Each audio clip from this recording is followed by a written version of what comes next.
ओं नमो भगवते वासुदेवाय।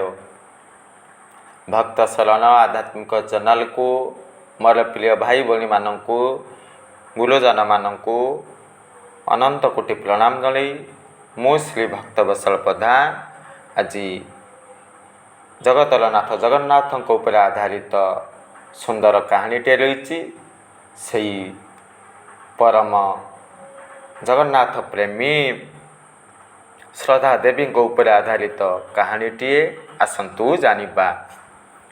राजा भानुदेवंकर माता थिले श्रद्धा देवी। भगवान को विशेष भाव में बहुत भल पाउथिले। सदाबले ईश्वरमुखी होउथिले। भगवान को दर्शन करिबा, मुखरे हरि नाम जप करिबा, एई भली कार्य करी निजर दुर्लभ जीवन को अमूल्य समय को अतिबाहित करती। आश्चर्य लगे जो दिन रे परम ब्रह्म जगतर नाथ जगन्नाथ को दर्शन न करती से दिन रे उपवास रुहती। यही भली प्रक्रिया चालू थाए। सही अद्भुतमय रहस्यमय अनुभवर ठाकुर सांकेतिक ठाकुर रथ यात्रा समय रे मौसी माँ निकट को गमन करती। अतीत रे मालती नामक नदी प्रभावित होउथिला। पुणी आपण माने जानी आश्चर्य हेबे 6टी रथ निर्माण करा जाउथिला। नदी रे जगतर नाथ जगन्नाथ, ज्येष्ठ भ्राता बलराम एवं सुभद्रा माता नौका माध्यम रे पार होउथिले। पुणी अन्य एक रथ रे बसी गुंडीचा यात्रा करुथिले। राजमाता सही समय रे परम ब्रह्म को दर्शन करि पारु नथिले। जहाँ फल रे अति दुख रे कष्ट रे समय अतिबाहित करुथिले, उपवास रहुथिले। नितिदिन भगवान को साक्षात करिबा, दर्शन करिबा असंभव। परम ब्रह्म भगवान स्वप्नादेश कले। कौन पाई बा न करिबे? भक्त कहा को विशेष भाव में भल पाती, भगवान को भल पाती ना। मन भगवान कठारे संयोग करिताए, सबकिछि समर्पण करिताए। कामुक पुरुष माने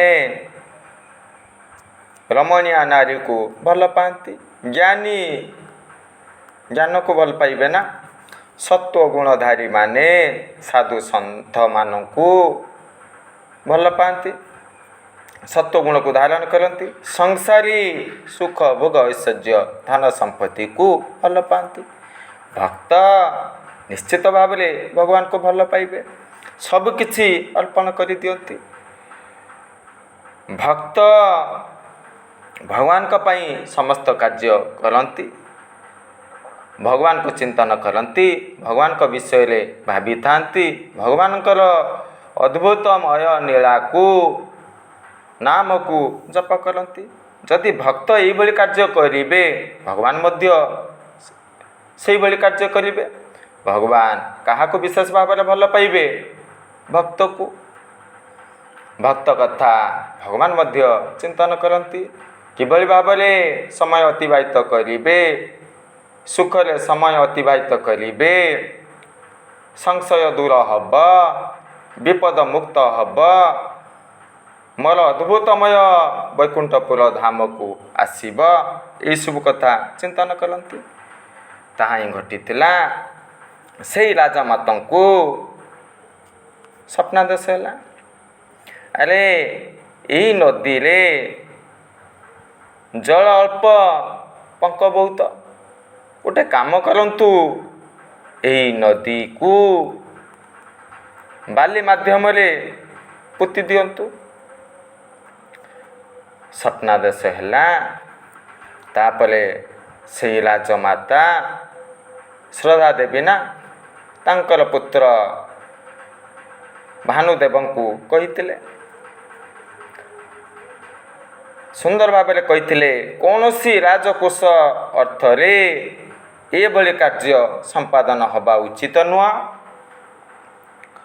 କାହିଁକି ନା ଆପଣମାନେ ଭଲ ଭାବରେ ଜାଣିଛନ୍ତି, ଜଗନ୍ନାଥ ଦାସ ସୁନ୍ଦର ଭାବରେ ଓଡ଼ିଆ ଭାଗବତରେ ଗୋଟିଏ ପଦ ରଚନା କରିଛନ୍ତି, ସେ ଅନୁମତେ ଯେବେ ଦେଇ ପର୍ବତ ପ୍ରାୟ ମୁଁ ମଣଇ।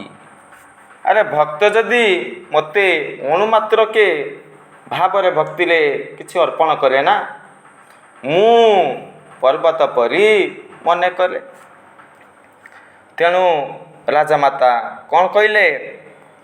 ରାଜକୋଷରୁ ଅର୍ଥ ବିନିଯୋଗ ହେବ ନାହିଁ, ଖର୍ଚ୍ଚ ହେବ ନାହିଁ। ଭକ୍ତଙ୍କର ଅର୍ଥରୁ ସେଇ ନଦୀ ପୋତାଗଲା। ସେଇ ନଦୀର ଗର୍ଭରେ ବାଲି ପକାଗଲା ଏବଂ ସମ୍ପୂର୍ଣ୍ଣ ମାତ୍ରାରେ ସେ ନଦୀଟି ପୋତିଗଲା। ଯାହାଫଳରେ ଏବେ 3ଟି ରଥ ହେଉଛି ଏବଂ ସେଇ ମାତା ନିତିଦିନ ପରମବ୍ରହ୍ମ ଭଗବାନଙ୍କୁ ଦର୍ଶନ କଲେ। ଆଉ ଉପବାସ ରହିବେ କି?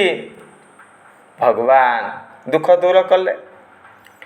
ଯେହେତୁ ଭକ୍ତମାନଙ୍କର ଶ୍ରଦ୍ଧା ହେତୁ, ଭାବ ଭକ୍ତି ହେତୁ ସେଇ ବାଲି ମାଧ୍ୟମରେ ନଦୀକୁ ପୋତାଗଲା। ଯାହାଫଳରେ ଭକ୍ତମାନଙ୍କୁ ଶ୍ରେୟ ପ୍ରଦାନ କରିବା ପାଇଁ, ଯଶ ଖ୍ୟାତି ବିସ୍ତାର କରିବା ପାଇଁ ଭଗବାନ କ'ଣ କଲେ? ଭକ୍ତମାନଙ୍କ ନାମ ଅନୁସାରେ ଉତ୍ତମ କାର୍ଯ୍ୟ କରିଛନ୍ତି ନା, ଶ୍ରଦ୍ଧା ବାଲି ନାମରେ ନାମିତ ହୋଇଗଲା। ଏଇସବୁ କାହାଣୀ ରହିଛି। ଏତିକି କହି ଆଜି ପାଇଁ ବିରତି ନେଉଛି। ଜୟ ଜଗନ୍ନାଥ।